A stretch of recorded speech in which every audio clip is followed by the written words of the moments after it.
Before we begin, tell me, where in the world are you watching from, and what time has found you? Because if you are here now, something in the dark has already reached you, and it began long before any story was written.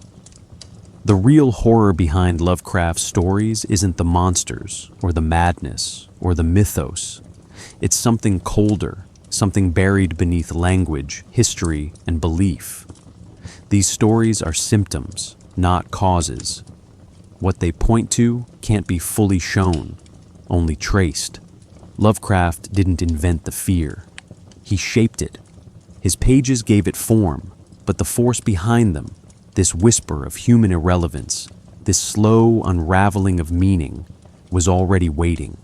In ruined cities, in forgotten texts, in the silence after a question too big to answer.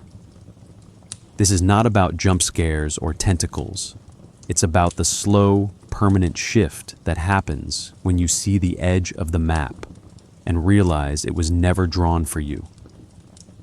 So we will follow the trail through ancient philosophies, collapsing minds, false books, and fragile names. Step by step, we'll watch how fiction gave shape to something that refuses to stay fictional. You're already part of it now. Just listening changes things. Let's begin. In 1890, Howard Phillips Lovecraft was born into a decaying New England, both geographically and ideologically. The world around him had already begun its shift from old mythologies to industrial logic, from spiritual purpose to mechanical process. Providence, Rhode Island, his lifelong home, stood as a crumbling relic of colonial ambition, filled with aging churches, worn gravestones, and the distant memory of Puritan certainty. Yet in this twilight atmosphere, Lovecraft's imagination turned not toward nostalgia, but toward negation. He saw in these ruins not lost glory, but confirmation that nothing lasts, not culture, not belief, not even the species that holds them. His stories rarely offer a monster without also suggesting the decay of human meaning. Consider this carefully. The real antagonist in The Call of Cthulhu is not the creature beneath the waves, but the knowledge that it implies. A universe where man is not central, not protected, not even noticed. Lovecraft's fear wasn't just of what lay beyond the stars, but that the stars themselves mean nothing. This wasn't a passing mood. It was the core around which he built an entire fictional system. We must pause here and ask, what shaped this bleak foundation? His fear of immigrants, his obsession with ancestry, his frail health and isolation, all often cited. But these are not just biographical footnotes. They are the fuel that allowed Lovecraft to embody cosmic indifference in human form. He didn't just fear degeneration, he felt it in his bones. The loss of his father to madness, the slow collapse of his family's fortune, the weight of a Puritan past now hollow, these weren't inspirations. They were personal omens. And through fiction, he ritualized them. Lovecraft emerged during a cultural fracture. Darwin had removed divine purpose from biology. Freud unearthed hidden desires beneath the civilized mind. Einstein rewrote time and space. The old worldview, where humanity was a chosen species under a watchful God, was breaking apart.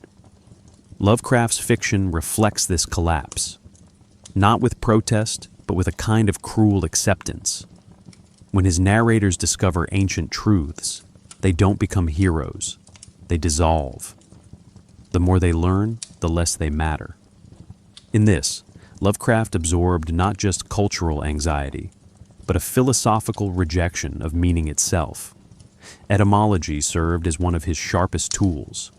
Names like Yog-Sothoth and Azathoth weren't nonsense. They were phonetic assaults designed to disrupt linguistic familiarity. The words do not invite pronunciation. They resist it. This matters. If language is how we shape the world, then these names fracture it.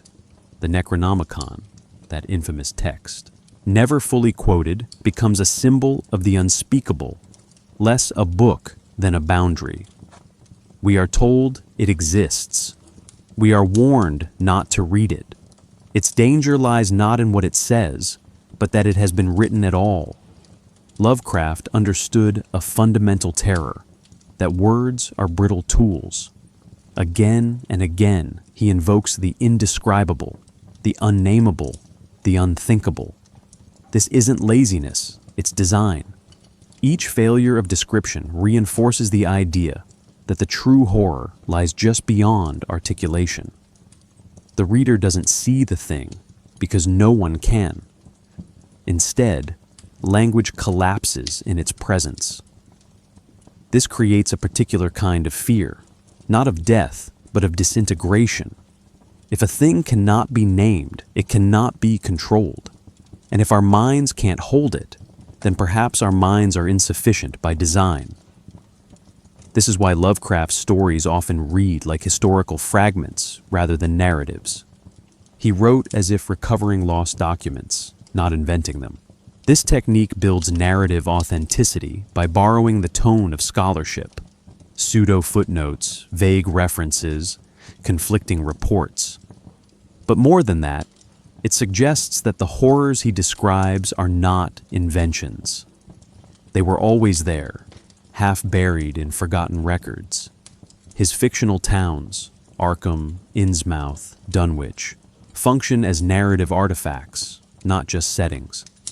They imply a hidden history beneath the official one, a history of silent knowledge and suppressed truths. And it is this technique, this blending of invention and recovered memory, that links directly to what comes next. If his world feels real, it's because he never claims authorship. He positions himself as the transmitter of something older, more dangerous, and possibly true. Which leads us to ask, what traditions, mythic, philosophical, occult, did Lovecraft draw upon, knowingly or not, to shape these suggestions of a deeper order? What currents beneath the visible world were already in motion, waiting to be summoned into story? Let us now descend into those antecedents. Though Lovecraft denied belief in the supernatural, his fiction draws power from traditions steeped in it. He approached ancient myth, esoteric philosophy, and fringe science with the detachment of a skeptic, but repurposed their structures to build something far more destabilizing. This paradox is key. He rejected the supernatural, yet structured his stories like sacred texts. They echo older systems of hidden truth, unknowable gods, and veiled realities. Not because he believed in them, but because he understood their function. Belief itself, its reach, its failure, is his raw material. Consider three converging traditions: the Gothic, the Decadent, and the occult. From the Gothic, he inherited the haunted space, the ancestral house, the hidden manuscript, the burden of bloodline. From the Decadence, he took aesthetic collapse. The body as unstable, civilization as disease, beauty as rot. From occult, movements like theosophy and spiritualism, he absorbed a cosmology of secret hierarchies and forbidden knowledge, while mocking their optimism. Each of these currents offered systems of meaning. Lovecraft used their scaffolding, then replaced their centers with absence. He was particularly drawn to the structure of myth. In most traditions, myth affirms order. It explains creation, codes morality, and situates the human within a sacred framework. Lovecraft does the inverse. His gods are not guardians, but forces, unconcerned, unreachable, often mindless. Azathoth, the blind idiot god, parodies the creator deity. The great old ones sleep not to return with justice, but because they don't care. This reversal weaponizes the comfort of myth, turning familiarity against us. The shapes are known, but the meanings have vanished. Schopenhauer and Nietzsche linger just beneath the surface. From Schopenhauer, Lovecraft borrows the idea of a blind, striving will at the heart of reality, unknowable and indifferent. From Nietzsche, he takes the death of God not as liberation, but as exposure. Without moral structure, the universe becomes unstructured space, open, vast, uncaring. This backdrop of philosophical pessimism is not expressed directly, but implied through story mechanics. A protagonist learns a terrible truth.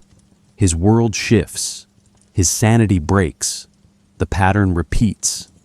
Each tale becomes a philosophical thought experiment, masked as narrative. Another influence comes from colonial anthropology.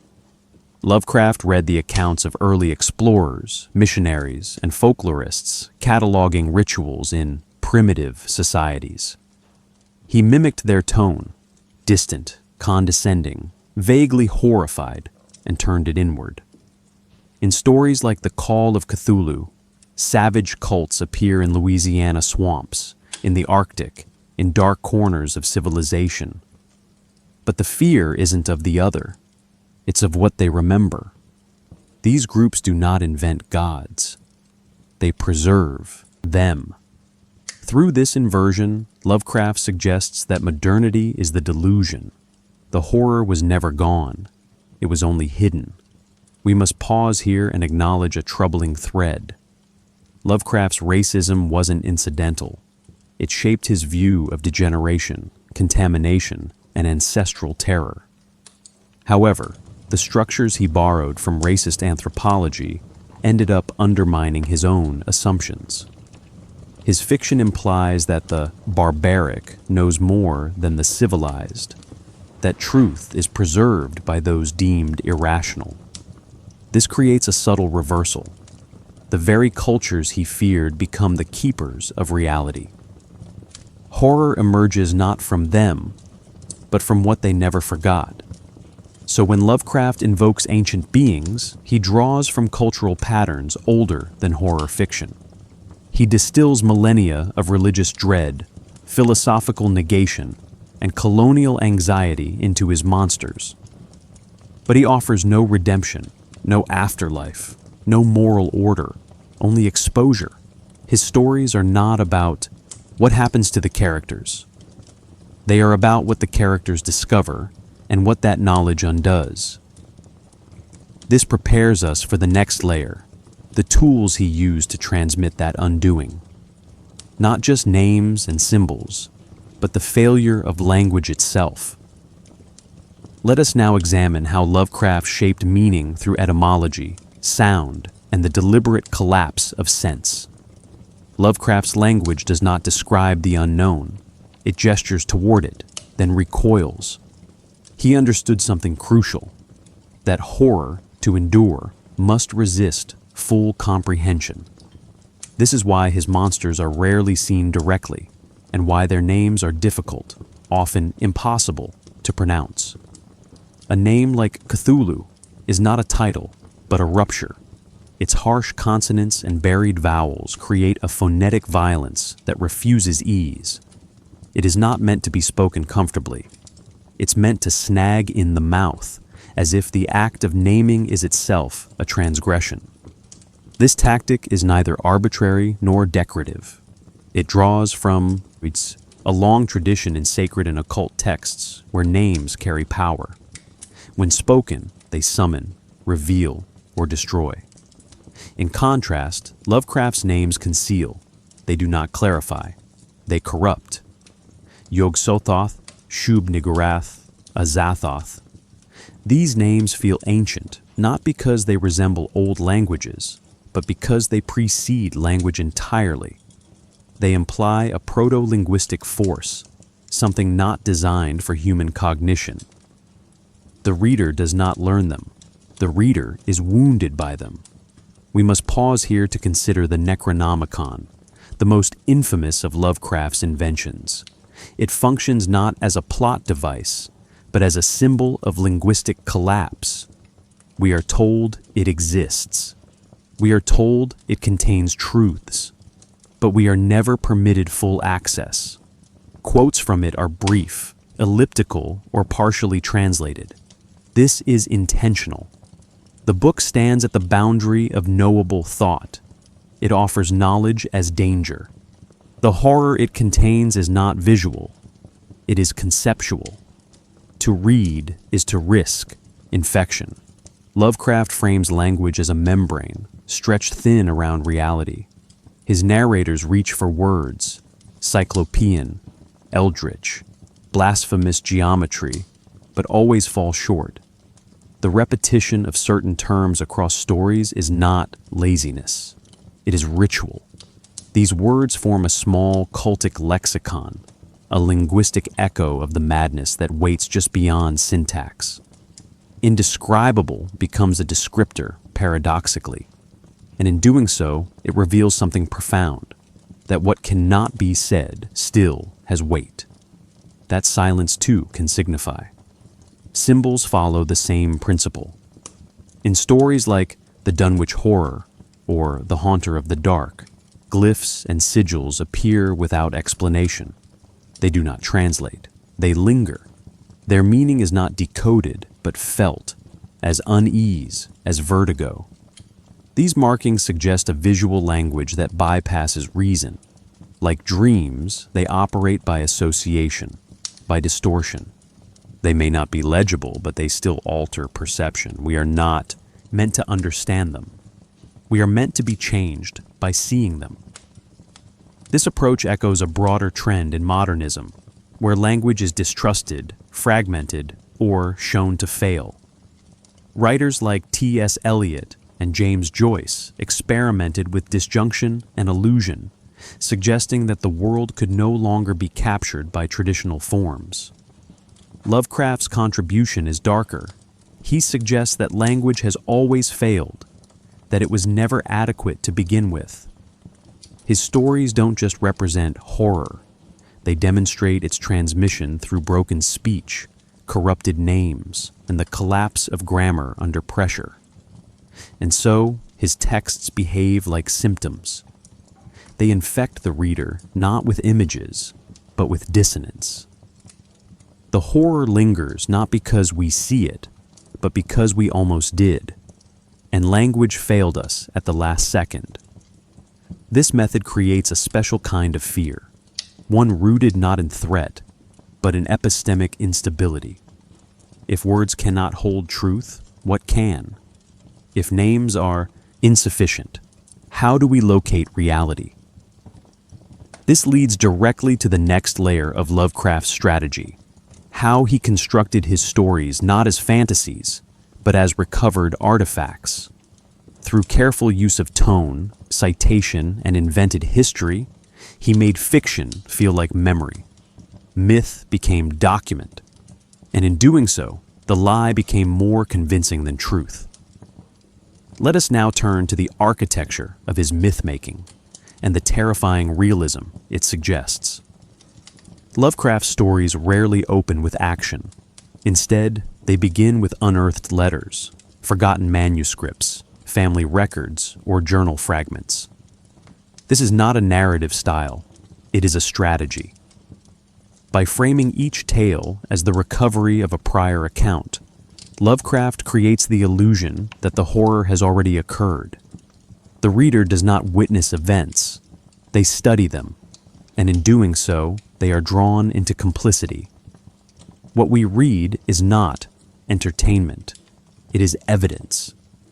This approach mimics the structure of historical research or archaeological discovery. In the Dunwich Horror, The Shadow over Innsmouth, and The Call of Cthulhu, the story is not told directly. It is pieced together from conflicting reports, police files, and academic speculation. This fragmentation serves two purposes. First, it creates plausibility through form. Second, it suggests that the full truth remains hidden, even from the narrator. Knowledge in these stories is always partial, always unstable, and this instability invites obsession. we must pause here and reflect on a central technique: false documentation. Lovecraft often inserts invented tomes, Necronomicon, Contes de Ghoul, fictional scholars, Dr. Armitage, Professor Angel, and fabricated institutions, Miskatonic University, into otherwise realistic settings. These elements are never explained fully. Instead, they are referenced offhand, as if already known. This casual certainty disorients the reader. The line between invention and record blurs, and that blur is where the horror grows. More than settings, Lovecraft's towns, Arkham, Innsmouth, Dunwich, function as narrative traps. Each place has a layered history, hinted at, but never fully revealed. What matters is not what happens there, but what remains. Stories are buried in the soil, in the architecture, in the bloodlines of the residents. The narrator arrives as an outsider, investigates, and leaves changed, or not at all. These towns are not backdrops. They are memory systems designed to contain knowledge too dangerous to articulate directly. The mythos, such as it is, emerges from these fragments. Lovecraft never codified a unified system of gods, timelines, or cosmologies. Instead, he seeded references. One story whispers a name, another mentions a ruined temple, a third links both by accident, or so it seems. This obliqueness builds a world more convincing than explicit description ever could. Because the reader assembles the connections, the mythology feels discovered, not delivered, behaves like a secret, not a system. What's remarkable is how this mythos, loosely defined, inconsistently rendered, spread beyond Lovecraft himself. Writers like August Derleth, Clark Ashton Smith, and Robert E. Howard added stories, creatures, and locations. Fans created maps, timelines, and compendiums. A fictional universe began to behave like an actual religion, layered, inconsistent, and fiercely defended. This wasn't due to narrative clarity. It was the ambiguity that sustained it. When meaning is unclear, interpretation proliferates. This brings us to the final implication. By presenting his stories as historical artifacts, Lovecraft suggests they predate him. He becomes not the author, but the conduit. The myths feel older because they are framed as rediscovered. The horror deepens not with the events of the story, but with the sense that the story has happened many times before. Each tale becomes a symptom of a larger, hidden continuity, which now prepares us for the shift ahead. We've explored how Lovecraft constructed his world, but what lies inside that world? What core ideas animate it? What philosophical themes haunt its logic, even when they go unspoken?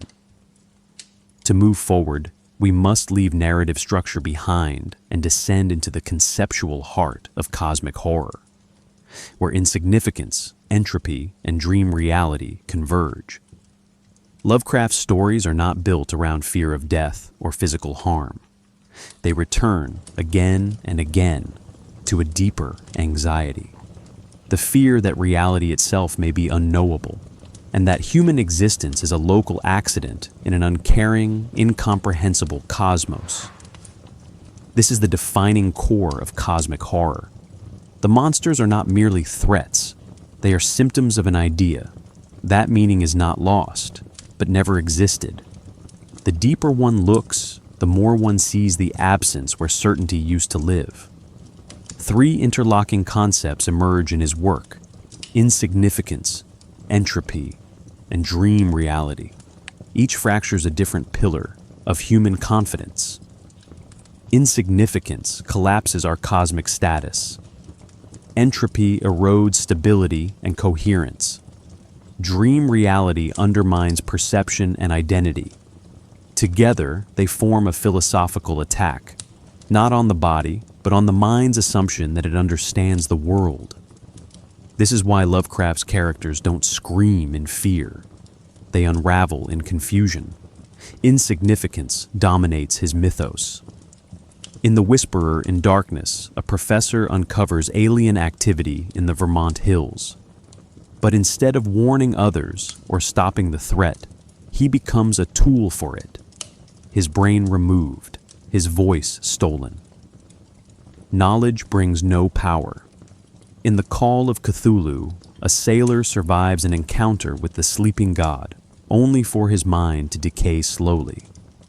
The story ends not with triumph, but with dread that the stars will soon align again. Cthulhu is not defeated. He simply returns to waiting. Entropy functions as an unspoken law in Lovecraft's universe. Civilizations rise and vanish in geological moments.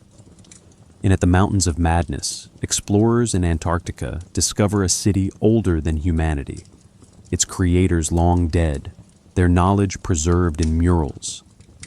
The horror comes not from what they find, but from how small their own civilization seems by comparison. Time becomes a force of erasure. The deeper the expedition goes, the more irrelevant modern life appears. Evolution itself becomes unstable, corrupted by alien influence.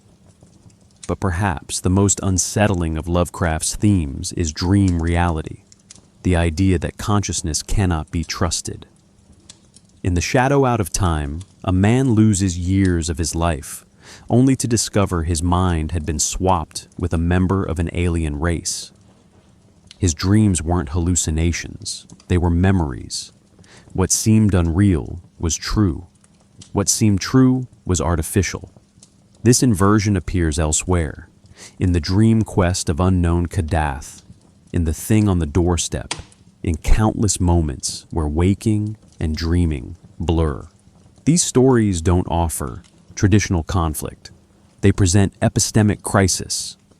Lovecraft once wrote, "The most merciful thing in the world is the inability of the human mind to correlate all its contents." This line, from The Call of Cthulhu, is more than a narrative hook. It is a mission statement. His horror emerges not from malevolence, but from complexity. The universe contains too much. To perceive it fully is to disintegrate.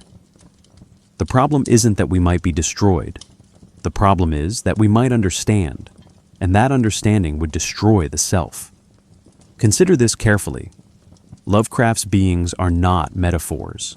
They are functions. Azathoth is chaos. Yog-Sothoth is time and space as a single living equation. Nyarlathotep is perception without morality. They are not evil because they are beyond ethical framing. Human terms don't apply. This is why prayer fails, reason falters, and action leads nowhere. The point is not to resist these forces. The point is that resistance has no effect. The terror lies in this asymmetry, when the tools we use to navigate the world become useless. Lovecraft's work implies that madness is not a side effect of contact with these truths. It is their proper reception. Sanity, in this framework, is a thin membrane over chaos. To go mad is not to lose control. It is to gain a glimpse of what truly is. This forms a devastating moral vision, that clarity itself is corruptive, and that ignorance is not just safer, but possibly the only protection we have. We now turn from these vast forces to the fragile creatures who encounter them, humans, whose minds fracture under the weight of cosmic reality. How does madness function in these stories? What patterns emerge when knowledge breaks the knower? And what does it mean to live in a world where truth itself is a threat? Let us examine how Lovecraft frames the human response to horror, not as heroism, but as disintegration. Lovecraft's beings are not characters. They are ontological disturbances, manifestations of concepts so alien that even to describe them is to misrepresent them. His pantheon does not operate within mythological tradition, but but deliberately subverts it. The gods of the Cthulhu mythos offer no lessons, issue no commandments, and demand no worship in any recognizable sense. Their existence reveals not our sin, but our irrelevance. They are what remain when meaning fails. Cthulhu, the most iconic of these entities, lies sleeping beneath the Pacific Ocean. His power is not in action, but in presence. In his house at Relaye, dead Cthulhu waits dreaming. The verb waits is misleading. He is not waiting for anything. He simply is. His dreams seep into the minds of humans, inspiring dread, madness, and cultic devotion. He is not malevolent. He is indifferent. And yet, that indifference is more terrifying than hatred. It means there is no protection, no appeal, no reason. Yog-Sothoth presents a different kind of terror. He is described as being coterminous with all time and space. In other words, he is not a creature within the universe. He is the structure of the universe itself. He knows all, sees all, exists beyond linear time. To encounter Yog-Sothoth is not to face a being, but to come into contact with time in its raw, unfiltered form. The mind is not designed for this. It fractures, collapses, loses its orientation. This is not judgment. It is exposure. Azathoth, the so-called blind idiot god, lies at the center of all things. Around him, piping flutes echo endlessly. He is not consciousness, but chaos incarnate. Creation without will, without design, without thought. That the universe might have sprung from such a force is perhaps Lovecraft's bleakest proposition. It renders all teleology, religious, philosophical, scientific, null. There is no guiding intelligence, only motion. Not a god who sees you, but a swirl of meaningless force whose presence negates all questions. Nyarlathotep is the exception. Often called the crawling chaos, he walks among men. He takes forms, speaks languages, manipulates dreams. Unlike the others, he seems to care. But what he represents is worse than destruction. He is the embodiment of misdirection, the lie that seduces, the mask that speaks, the form that betrays. He is communication without truth. Where the others terrify through scale, Nyarlathotep terrifies through intimacy. He comes too close, and he understands you far too well. Lesser beings populate Lovecraft's stories too. Shoggoths, Deep Ones, Mygo, Nightgaunts. These are not minions, but expressions. Each embodies a fragment of cosmic disorder. Shoggoths, for example, were bioengineered by the Elder Things, then rebelled. Their mindless mimicry, their amorphous bodies, their capacity to echo human speech create a sense of grotesque parody. They are not monsters. They are failed reflections. In them, we glimpse the horror of being copied without soul. Crucially, these entities exist before humanity and will continue long after. In the Dunwich Horror, Yog-Sothoth fathers a hybrid child with a human woman. The result is not just an abomination, it is a bridge, a partial being struggling between two incompatible realities. These hybrids, cultists, and dreamers in Lovecraft's stories often seek communion with the old ones. But such communion is never elevation. It is dissolution. There is a deep inversion at work here. In most religious systems, divine contact elevates the soul. Here it obliterates it. Revelation is not sacred. It is annihilating. The gods are not higher versions of us. They are reminders that we were never central to begin with. This brings us to the human consequence of such encounters. What does it mean to worship a force that does not acknowledge you? To serve a presence that forgets your name the moment it brushes your mind? In the next section, We examine how Lovecraft's humans respond, not with bravery or rebellion, but with madness, mutation, and collapse. The mind, it turns out, is the most fragile thing of all. In Lovecraft's universe, the human mind is a structure too delicate for contact with cosmic truth. Madness is not a deviation. It is a natural response. Time, space, selfhood. These are frameworks the mind clings to, but they are scaffolding, not substance. The moment they are touched by something larger, something that does not conform to the brain's narrow logic, they collapse. This is why Lovecraft's characters don't merely fear what they learn. They dissolve under it. Madness in these stories functions more like a physical law than a mental breakdown. In The Rats in the Walls, the narrator descends into a subterranean ruin beneath his ancestral home.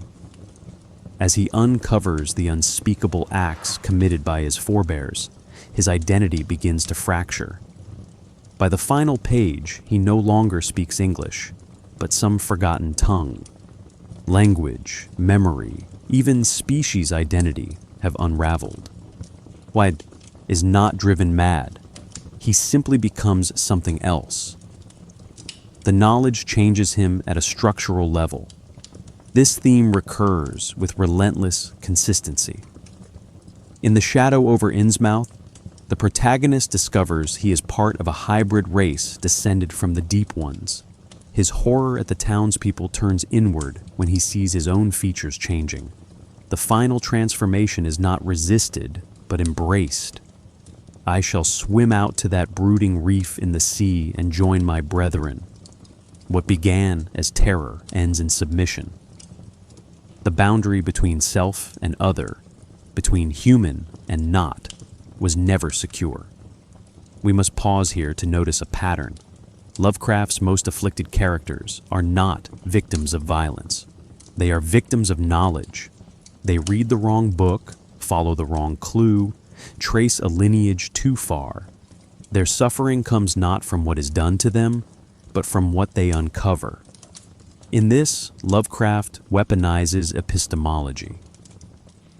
The stories are structured around investigation, but the detective is not rewarded with truth. He is consumed by it. Madness is the moment when knowledge outpaces the mind's ability to hold it. Even cultists, those who willingly align themselves with the old ones, do not escape this collapse. They chant, they worship, they prepare, but they do not understand. In The Call of Cthulhu, the Louisiana cult knows the name, but not the being. They act in dreams more than consciousness. Their loyalty is performative, not reciprocal. There is no covenant. There is only proximity to something too vast for communion. Worship, in this context, becomes mimicry, a gesture made toward a void. And yet, madness is not always portrayed as chaos. It can be precise. In The Shadow Out of Time, Professor Peaslee is not raving. He is reflective. After having his consciousness displaced across aeons, he returns with memory fragments that slowly sharpen. His madness is a transition, not an end. He becomes a liminal figure, haunted not by what he saw, but by what he almost understands. The horror lies not in his madness, but in his clarity. This reframes sanity itself as a fragile adaptation. It is not a virtue, but a defense mechanism. Lovecraft's horror asks, what if sanity is simply the inability to perceive reality fully? What if madness is not failure, but accuracy? These are not rhetorical flourishes. They are the philosophical heart of his fiction. The mind, built for survival, was never built for truth. Which brings us to the final, most devastating implication. Knowledge is not neutral. It has consequence. To know too much is not a moral flaw. It is an ontological risk. The collapse of the self under cosmic pressure is not punishment. It is gravity. In the next section, We will examine this most potent force in Lovecraft's fiction, forbidden knowledge itself, not as trope, but as structural poison. A knowledge that does not free, but infects. A knowledge that cannot be contained. Lovecraft's most consistent motif is also his most corrosive, forbidden knowledge. In his stories, truth is not illuminating. It is pathogenic. To encounter it is not to see more clearly, but to begin unraveling. This is not metaphor. It is process. Knowledge in Lovecraft's universe behaves like a contaminant, invisible, irreversible, and ultimately fatal to the structures of meaning we depend on. The horror does not lie in what is known, but in what knowledge does to the knower. The Necronomicon exemplifies this perfectly. It appears across numerous stories, always hinted at, but never fully revealed. Its author, the mad Arab Abdul al-Hazred, is himself a casualty of his own insight, supposedly devoured in daylight by unseen forces. Those who read the text either lose their minds, vanish mysteriously, or descend into cultic obsession. But the book itself is not cursed. It is not enchanted. It simply contains information.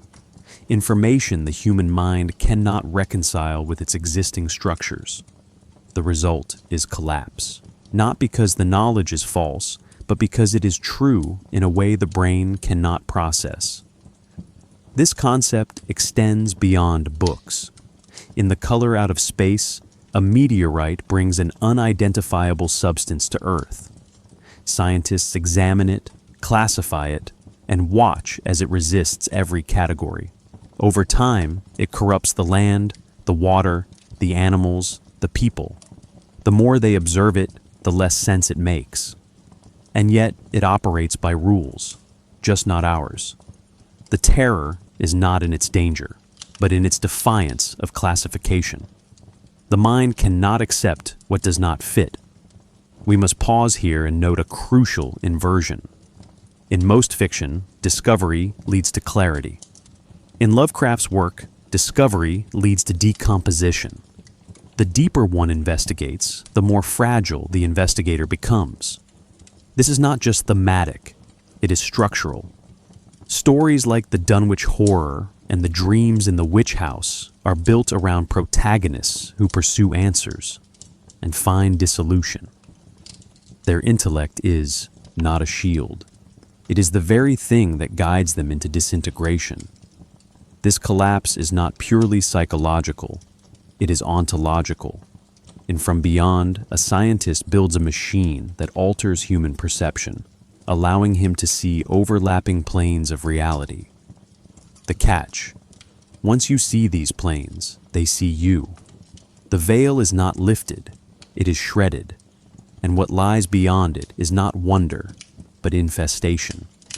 The body is devoured by what the mind was never meant to perceive. This reveals something profound. In Lovecraft's world, the limits of perception are protective.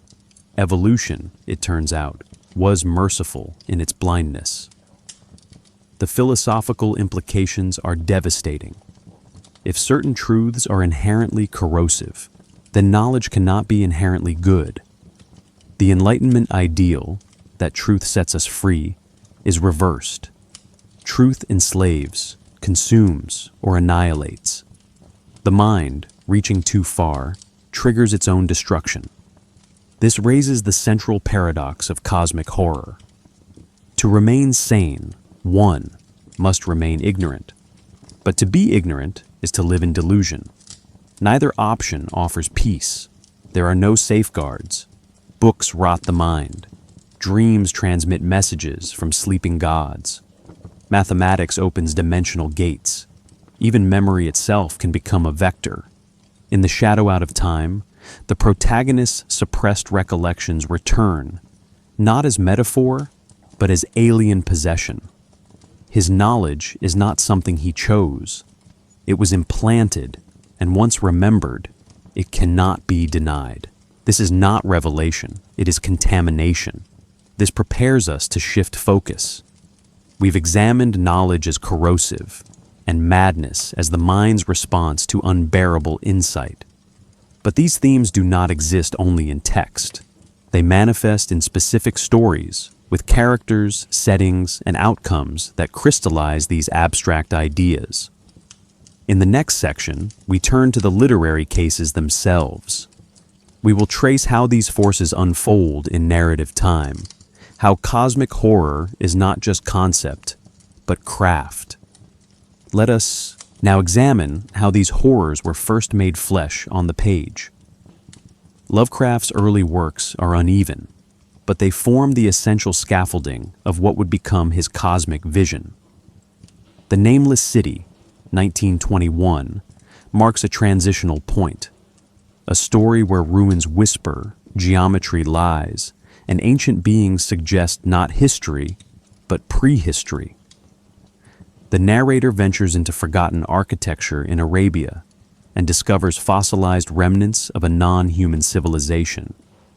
But the revelation is not only archaeological, it is ontological. It was of this place that Abdul al-Hazred, the mad poet, dreamed on the night before he sang his unexplained couplet, "That is not dead, which can eternal lie." Here, myth and place merge, introducing the idea that landscapes themselves can remember what humans cannot.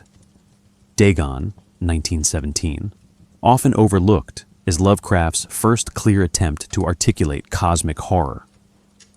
A World War I veteran adrift at sea discovers an ancient monolith inscribed within human symbols. The creature he glimpses is not just a monster, it is a revelation. "I think I went mad then, of my frantic ascent of the slope and cliff. I have no recollection." Madness punctuates the story like punctuation, signaling that the horror cannot be narrated directly. Already Lovecraft is establishing a narrative structure that ends not with climax, but with cognitive failure. These early stories do not reference each other explicitly, yet they resonate. The use of ancient ruins, non-Euclidean geometry, and dreamlike intrusions of the alien all hint at a shared logic. What emerges is not a shared universe, but a shared epistemology. Knowledge is dangerous, architecture is deceptive, and time is always deeper than it appears. Later stories would make these implicit connections overt, but here, in their embryonic form, the ideas are already infecting the text. The Call of Cthulhu, 1926, marks a turning point. Its tripartite structure, police report, artist's journal, sailor's testimony, creates a mosaic of conflicting perspectives. None alone is sufficient, but together they form a partial outline of an unthinkable truth. The story's power lies not in Cthulhu's appearance, but in the scale of what he represents. He rises briefly, not to destroy the world, but to remind it of its contingency. The most merciful thing in the world is the inability of the human mind to correlate all its contents. This line, opening the story, summarizes its project. The horror is in the correlation, in the pieces clicking together. Cthulhu's design reflects this. He is described in fragmented contradictory terms: octopoid, draconic, anthropoid. The effect is disorientation, not image. His cult spans continents, appearing in New Orleans, Greenland, and the Pacific. This geographic sprawl implies a buried global memory, one that leaks through dreams and rituals. The idea of the mythos begins to congeal here, not through exposition, but through implication. No one in the story sees the whole picture, but the reader, assembling fragments, glimpses its outline. The Shadow, Out of Time, 1934-35, refines and expands this approach. Professor Nathaniel Peaslee suffers a 5-year period of amnesia, during which his body is inhabited by a member of the Yith, a race of intellects that project their consciousness through time. When Peaslee recovers, he dreams of alien architecture, strange books, and non-human cities. The dreams intensify until he discovers physical evidence of the Yith city in Australia. This convergence, dream, memory, archaeology, forces a redefinition of identity. My son believed, but I dared not. The final moment is not terror at an external threat, but at the confirmation that his experience was real. Here, Lovecraft inverts time. The future and the past bleed into the present. The Yith are not malevolent, but they are destabilizing. They render human individuality porous. Memory becomes a shared medium. The horror is not that aliens exist, but that consciousness itself may be transferable. The mind, like the body, is no longer private. This evolution of cosmic horror moves beyond creature features toward philosophical anxiety. The genre matures, not with gore, but with ideas. These stories are not isolated. They form a loose lattice that Lovecraft's contemporaries would build upon. August Derleth systematized the mythos into a battle between good and evil, a move Lovecraft never endorsed. Derleth's elder gods fought against Lovecraft's great old ones, creating a moral frame that contradicted the original indifference. Writers like Clark Ashton Smith and Robert E. Howard added their own names and tomes to the growing mythos. The result was not consistency, but proliferation. Yet Lovecraft's ambiguity remained the core. He never named a system. He seeded a virus. His early works introduced symptoms. His mature stories deepened them.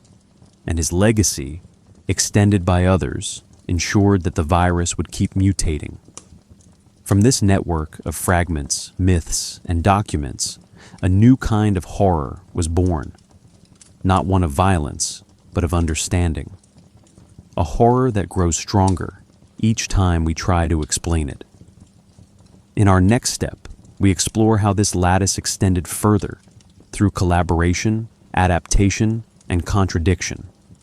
The mythos would survive Lovecraft, but in surviving, it would also change. The Call of Cthulhu, 1926, is Lovecraft's most cited story, not because it's the most frightening, but because it best captures the architecture of his cosmic vision. Its structure is archival.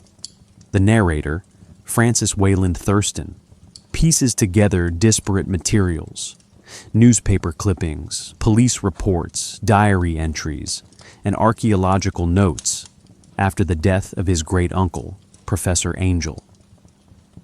The result is not a narrative, but a dossier. The story unfolds like an autopsy of reality itself.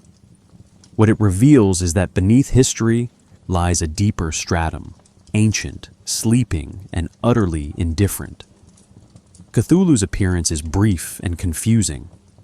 A monster of vaguely anthropoid outline, but with an octopus-like head whose face was a mass of feelers.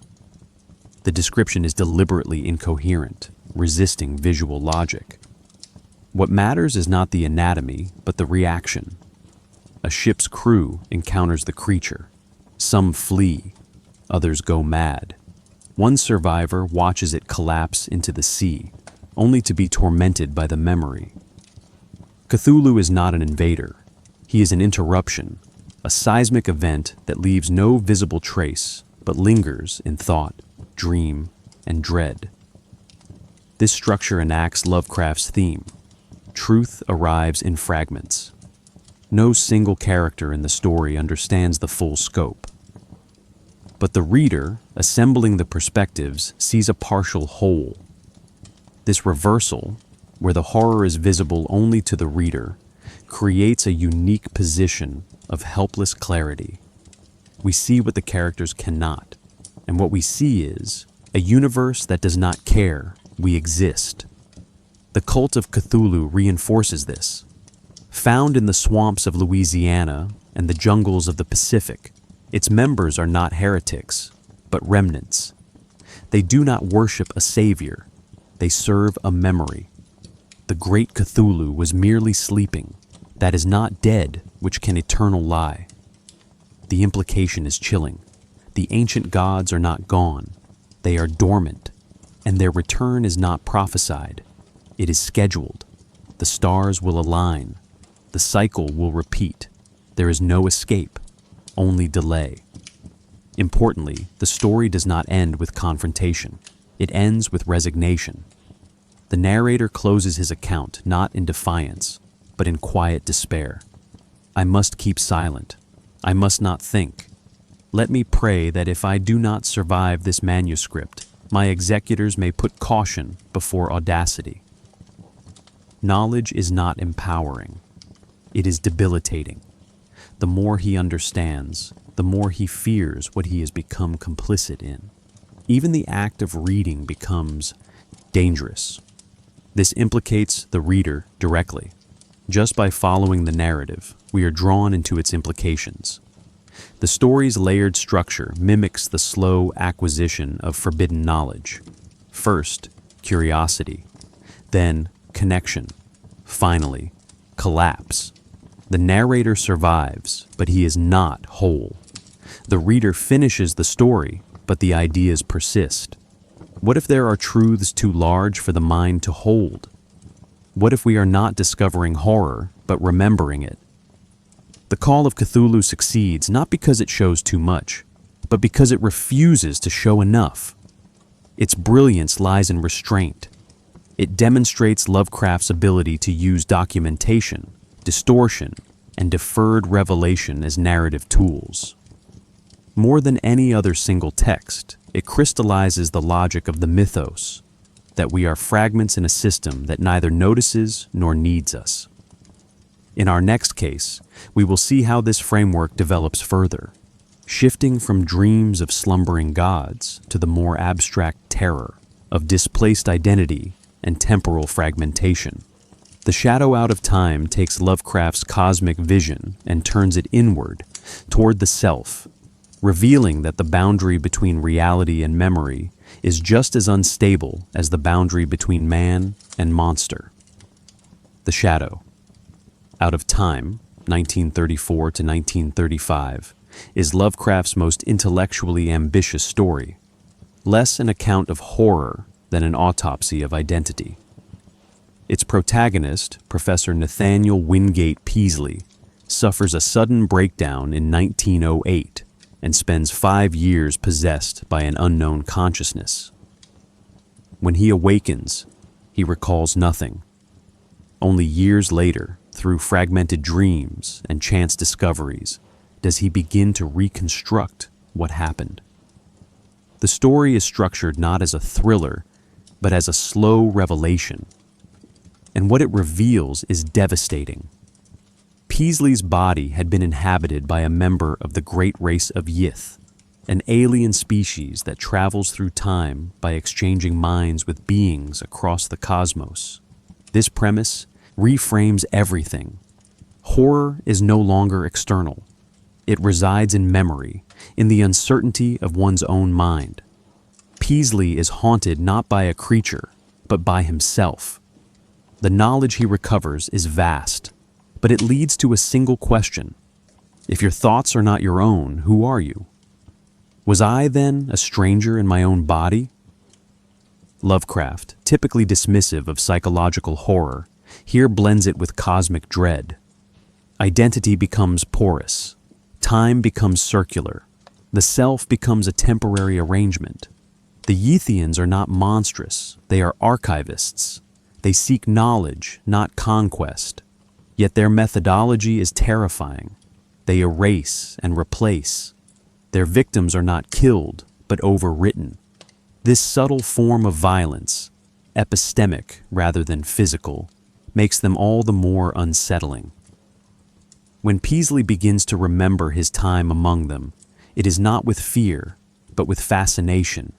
He describes their vast libraries, their logic-driven society, their alien architecture, but the more he recalls, the more unstable he becomes. The horror grows not from what he sees, but from how deeply he recognizes it. We must pause here. The shadow. Out of Time represents a shift in Lovecraft's work. The grotesque gives way to the abstract. The monster is no longer a thing, it is a condition. Time, memory, selfhood, all become suspect. The narrative reflects this. Dreams and waking blur, past and future loop. Peasley's quest is not to escape a threat, but to understand what he is. The deeper he goes, the less human he feels. The final act of the story takes him to the Australian desert, where he discovers ruins identical to those he saw in dreams. This convergence of memory and matter confirms his worst fear. The dreams were not imagined. They were suppressed history. The ancient city of the Yith was real, and he had lived there, not metaphorically, but literally. It was I myself, that had dwelt in that strange house in the ancient city.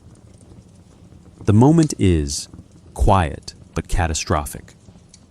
The boundary between dream and fact dissolves. The past is no longer past. This story connects to the mythos differently than the Call of Cthulhu. There is no cult, no god, no awakening.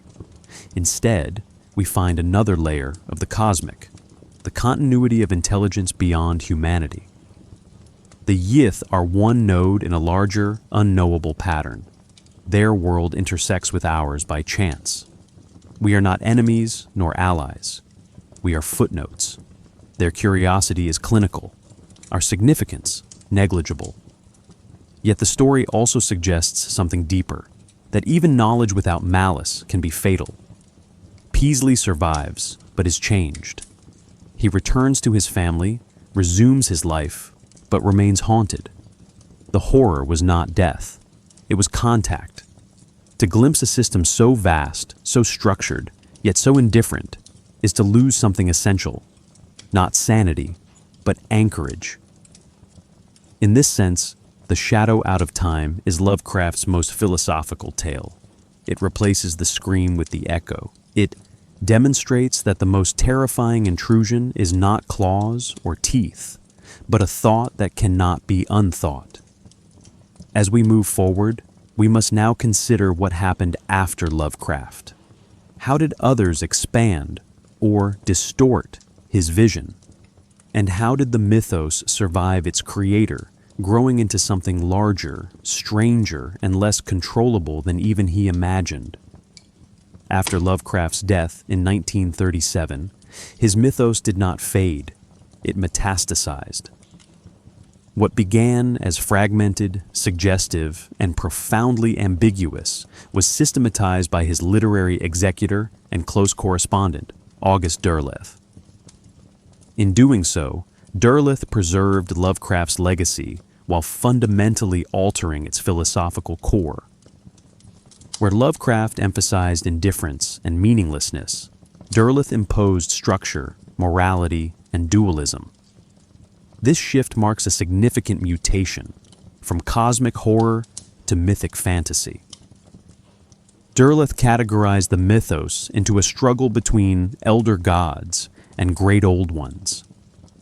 The elder gods, benevolent and orderly, opposed the chaos of Cthulhu and his kin. But this framing, cosmic good versus cosmic evil, contradicted Lovecraft's central theme, that the universe does not care. And at the Mountains of Madness, for example, the elder things are not evil.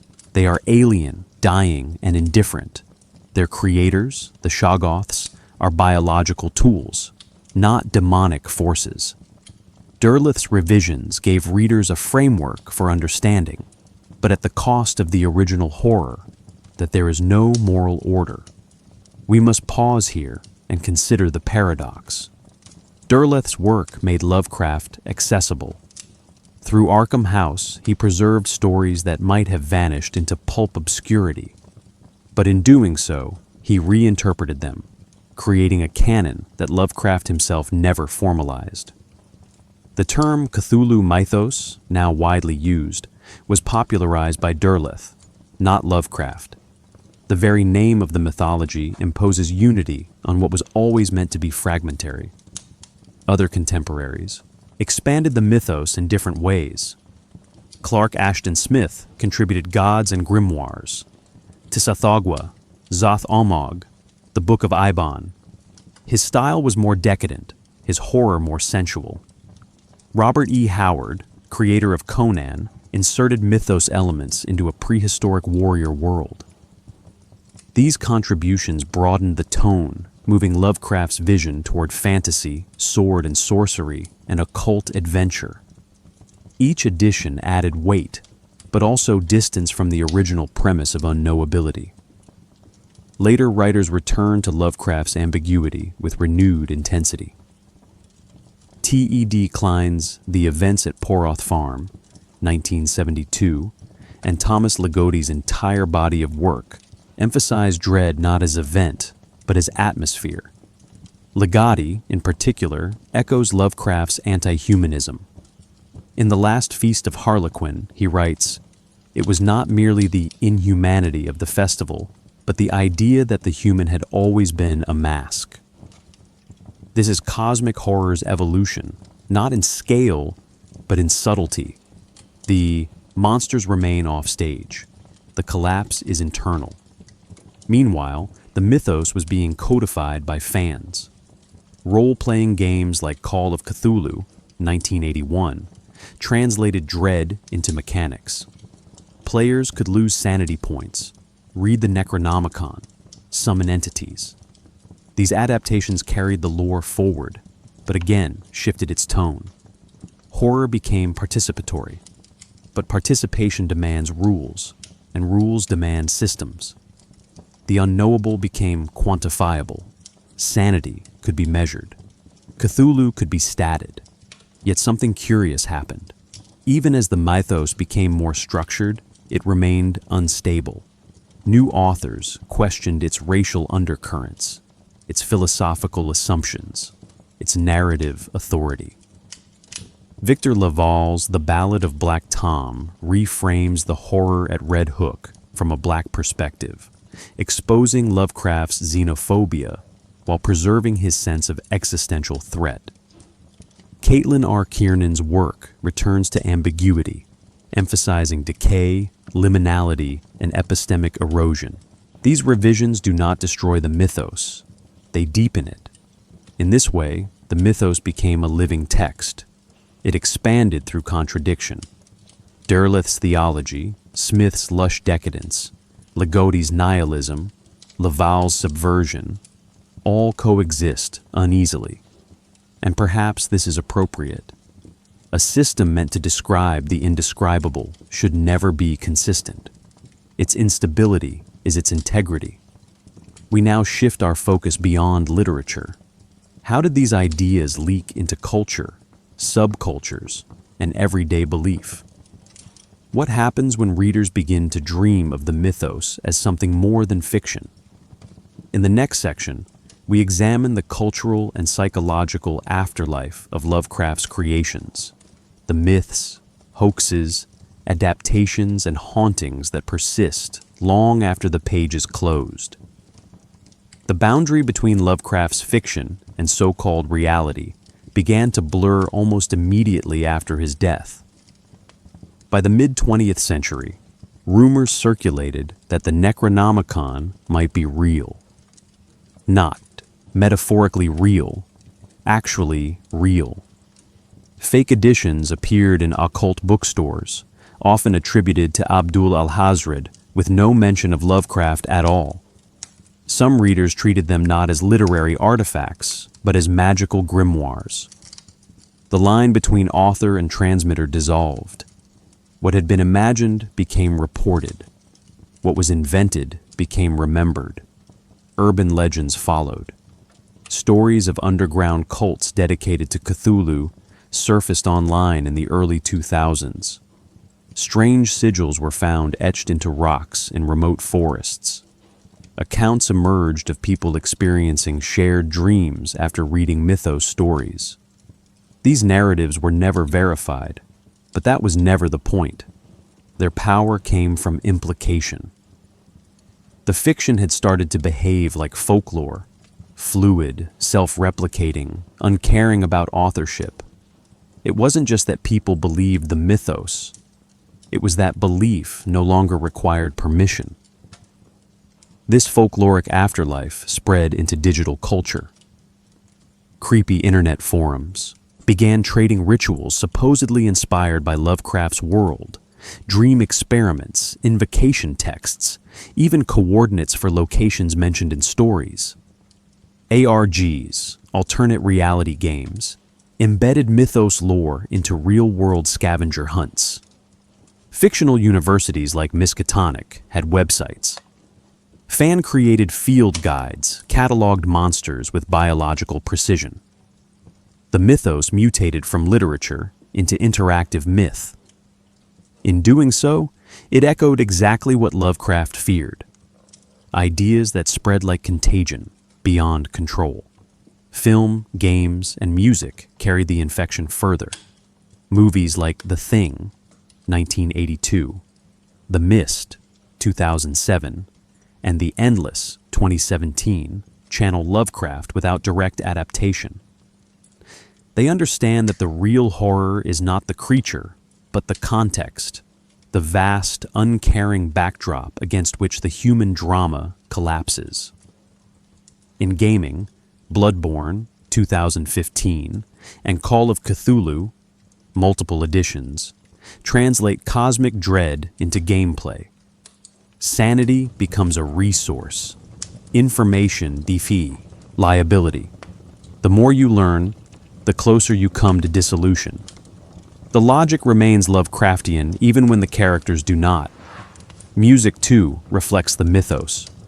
Drone, doom metal, and ambient artists like Sun O, Cryo Chamber, and Portal craft soundscapes of unknowing. Lyrics invoke Yog-Sothoth not as metaphor, but as presence. These are not parodies, they are invocations. The sound itself resists coherence, mimicking the illegibility at the heart of Lovecraft's vision. Even pop culture's more commercial nods, plush Cthulhus, parody shirts, tabletop games, don't always dilute the core. Sometimes they amplify the absurdity of trying to tame the untamable. Meanwhile, scholars have begun to take Lovecraft seriously, not just as a writer, but as a philosopher of horror. Academic texts explore his rejection of human exceptionalism, his use of linguistic failure, his anticipation of postmodernism. Subcultures have taken this further. Occult groups reinterpret the mythos as a legitimate metaphysical system. Some treat the old ones as egregores, entities formed by collective belief. The question is no longer whether Lovecraft believed. It's whether belief can create what didn't exist before. We must pause here and ask, why does this fiction persist with such force? The answer may lie in its refusal to resolve. Lovecraft offers no hope, no salvation, no stable truth. In an age of collapsing narratives, climate crisis, AI acceleration, institutional distrust, his vision resonates. He does not comfort, he prepares. The idea that we are not central, not protected, not even acknowledged by the universe feels less like horror and more like realism. And yet, the implications remain open. If belief is porous, if identity is unstable, if reality cannot be trusted, what then? Are we doomed to drift, or have we finally seen clearly? The mythos offers no answers, only the echo of forgotten names and the silence that follows. What you do with that silence is not Lovecraft's story, it's yours. Lovecraft's work has long resisted direct adaptation. The horror he evokes thrives on what cannot be seen, named, or fully understood. Yet his influence has spread across nearly every corner of modern media, not through fidelity, but through mutation. Film, games, and music rarely reproduce his stories exactly. Instead, they echo his structure, the erosion of meaning, the collapse of self. the revelation of a world fundamentally alien. In adaptation, Lovecraft's horror is not depicted, it is suggested. John Carpenter's The Thing, 1982, is often cited as the most successful cinematic realization of Lovecraftian horror. There are no tentacled gods, no ancient texts, yet the film mirrors his core themes.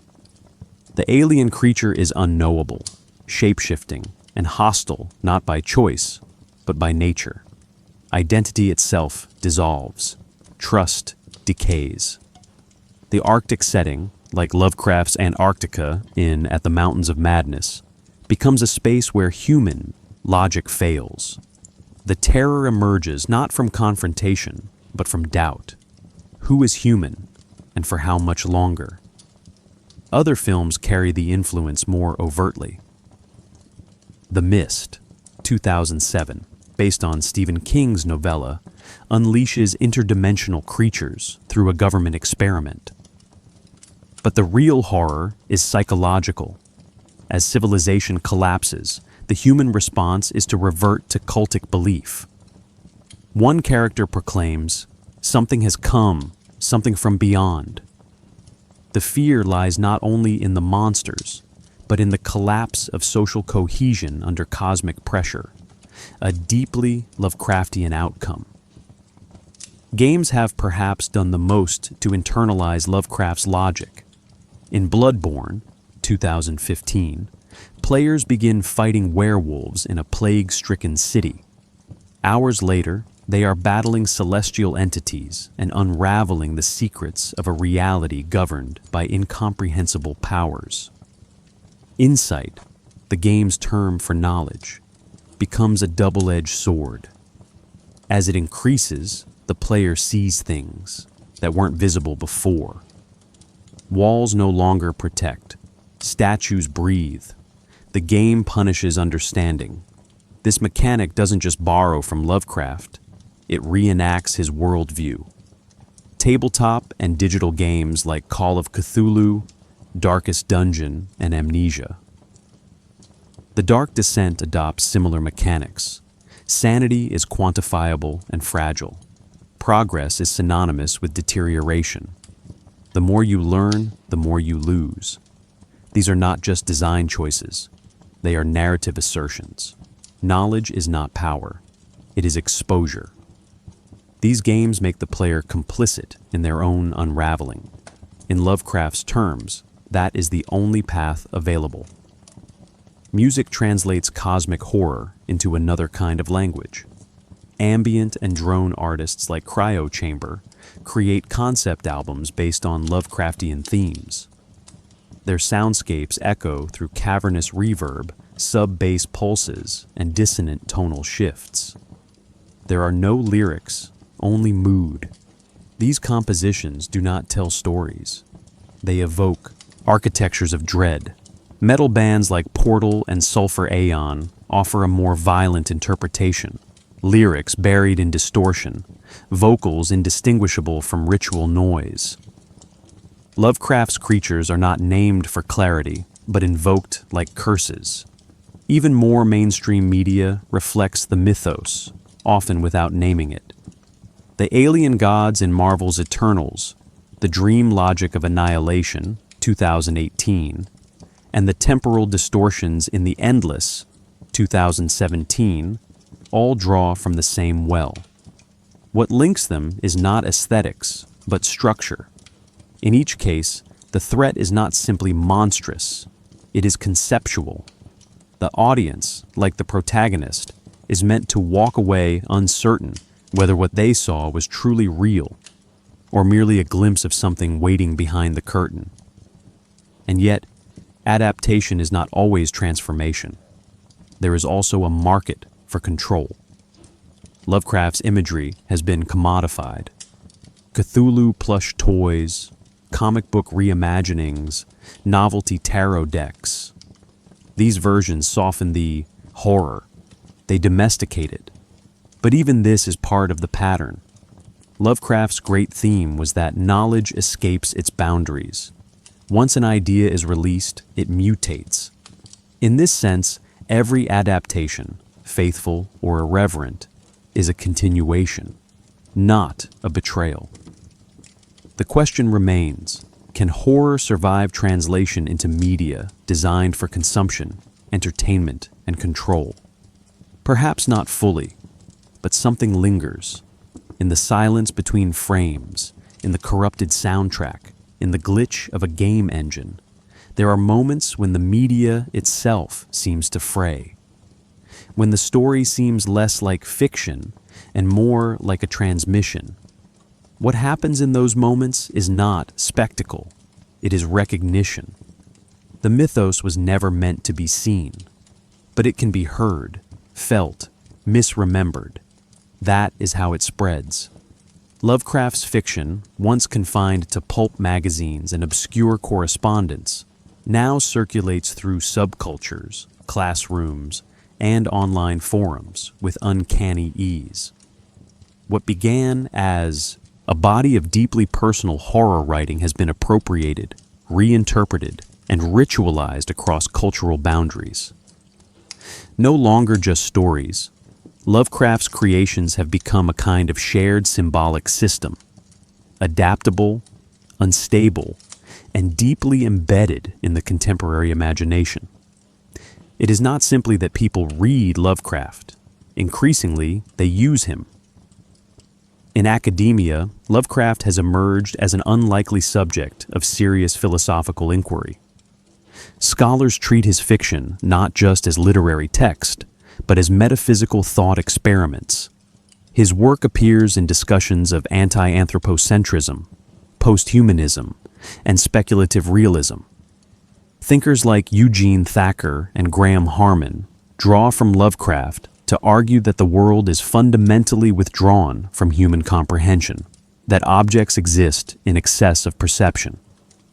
In this reading, Lovecraft anticipates not fantasy, but ontology. The monsters are not metaphors, they are reminders. Simultaneously, other voices have reclaimed or rewritten his legacy. Writers like Victor Laval, The Ballad of Black Tom, and Silvia Moreno Garcia, The Return of the Sorceress, confront the racism embedded in Lovecraft's worldview. They preserve his cosmic unease while subverting his assumptions.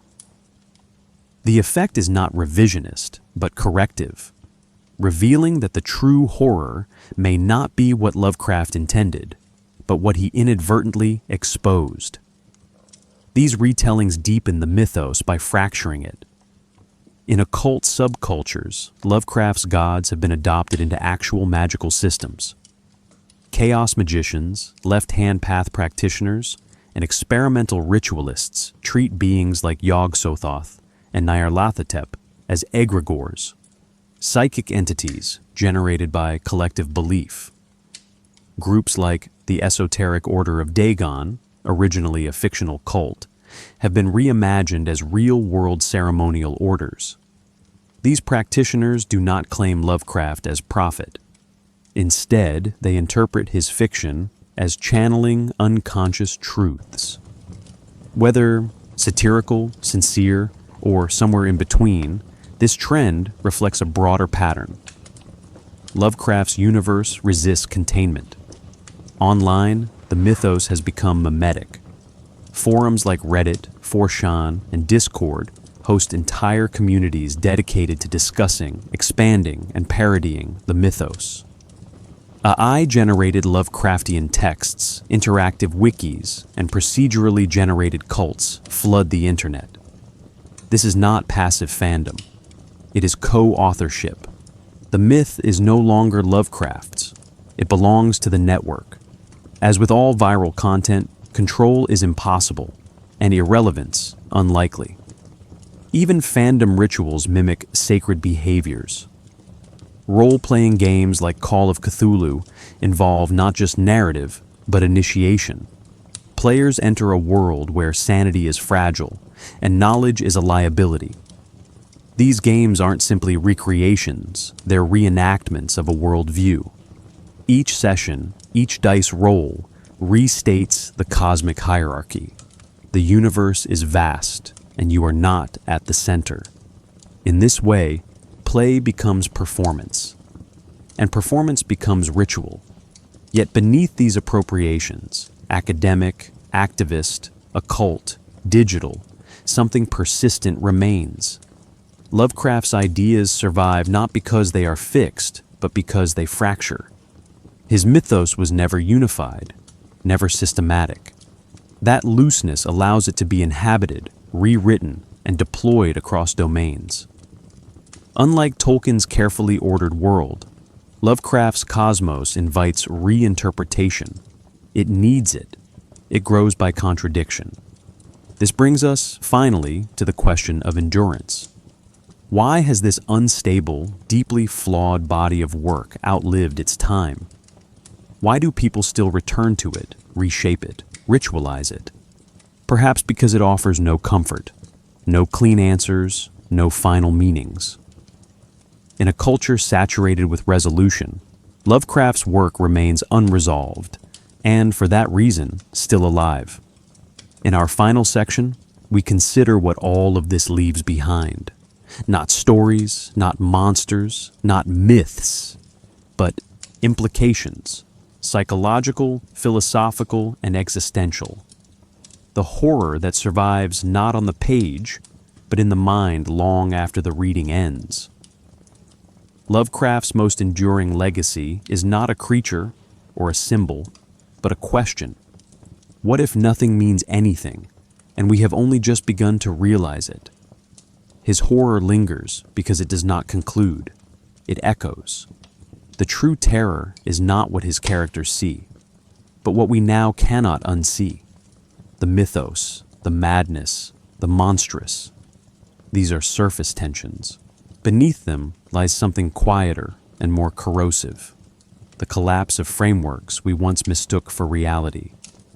At its core, Lovecraft's work strips away the anthropocentric worldview.